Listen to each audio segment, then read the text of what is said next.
गांव में काफी दिनों से चोरियां हो रही थी। एक दिन गांव का मुखिया पीपल के वृक्ष के नीचे बैठा गांव में हो रही चोरियों के बारे में सोच रहा होता है कि तभी गांव के धर्म काका मुखिया के पास आकर कहते हैं, अरे ओ मुखिया, आज तो सुखिया के घर पर भी चोरी हो गई।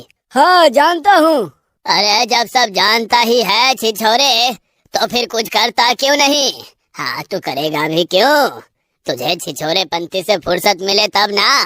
धर्म काका की बात सुनकर मुखिया आग बबूला होता हुआ बोलता है, अरे बोल तो ऐसे रहा है जैसे कि मैं इस गांव का ठेकेदार हूँ।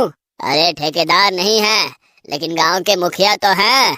मुखिया हूँ इस गांव का, डिप्टी कलेक्टर नहीं हूँ। हाँ समझ गया, तू केवल बस नाम का मुखिया है। हाँ अरे तू भी तो केवल नाम का ही धर्म है, वरना धर्म जी का नाम सुनकर तो अच्छे अच्छे चोरों के पसीने छूट जाते हैं। अरे तो क्या तूने मुझे फिल्मों वाला धर्मबाजी समझ रखा है? निठल्ले छिछोरे कहीं के। धर्म काका की बात सुनकर मुखिया गुस्से से खड़ा हो जाता है और दोनों में कहासुनी होने लगती है। दोनों में हाथापाई होने वाली होती है कि तभी वहाँ गंगा मौसी आ जाती हैं और दोनों से कहती हैं, तुम दोनों बुड्ढों को बस लड़ने के अलावा और कोई काम ही नहीं है। खुद को जवान समझते हो, अगर बुढ़ापे में हड्डी पसली सरक गई तो लेने के देने पड़ जाएंगे। मुझे तो पूरा शक है कि उन दो निकम्मों बलिया और कलिया का ये काम है। तुम दोनों उन्हें क्यों नहीं पकड़ते? इतना कहकर गंगा मौसी चली जाती हैं। मुखिया कालिया बलिया को ढूंढने लगता है। तभी मुखिया के पास बिल्लूपुर गांव की रहने वाली रसीली नाम की एक विधवा औरत आती है और मुखिया से कहती है, मुखिया जी मेरी मदद कीजिए। रसीली को देखकर मुखिया की आंखों में छिछोरापन झलकने लगता है और वो छिछोरे भरे अंदाज में रसीली की ओर देखकर मुस्कुराता हुआ कहता है, अब मैं तो तुम्हारी मदद करने के लिए हमेशा तैयार हूँ रसीली। अब क्या हुआ? मुखिया जी मेरे पास जुड़े हुए कुछ पैसे रखे हुए थे, कल रात मेरे घर में भी चोरी हो गई। आप तो जानते हैं ना कि मेरे परिवार में मेरी इकलौती बेटी तारा के अलावा इस संसार में कोई नहीं है। अब मैं उसे क्या खिलाऊंगी? अब उदास क्यों होती हो रसीली? अरे तुम कहो तो मैं तुम्हारी तारा को अपनी बेटी बनाकर जीवन भर अपनी आंखों का तारा बनाकर रख सकता हूँ, और तुम्हें भी अपने घर के सोने के बर्तन में रसगुल्ले की तरह संभाल कर रख सकता हूँ। ये सुनकर रसीली बुरी तरह से क्रोधित हो जाती है। बेशर्म नास पीटे, तू मेरी बेटी को जीवन भर आंखों का तारा बना कर रखेगा?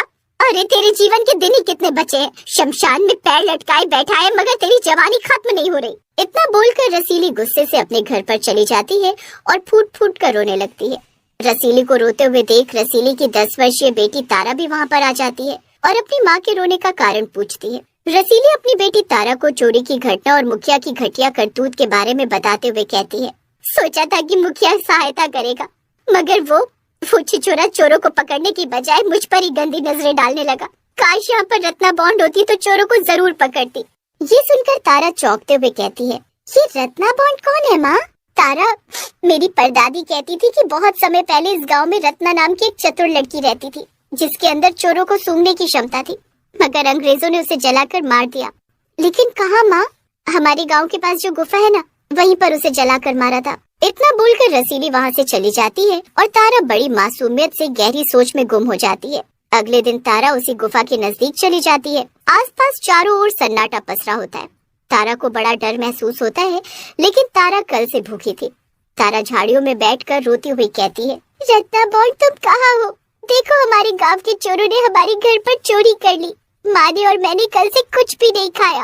तारा इतना कहती है कि तभी डरावनी डरावनी आवाज आनी शुरू हो जाती है।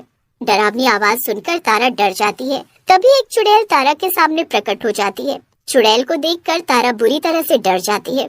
चुड़ैल तारा को देखकर कहती है, डरो मत, बरसों बाद मेरे नाम से किसी ने मुझे पुकारा है, मैं तुम्हारी मदद जरूर करूंगी।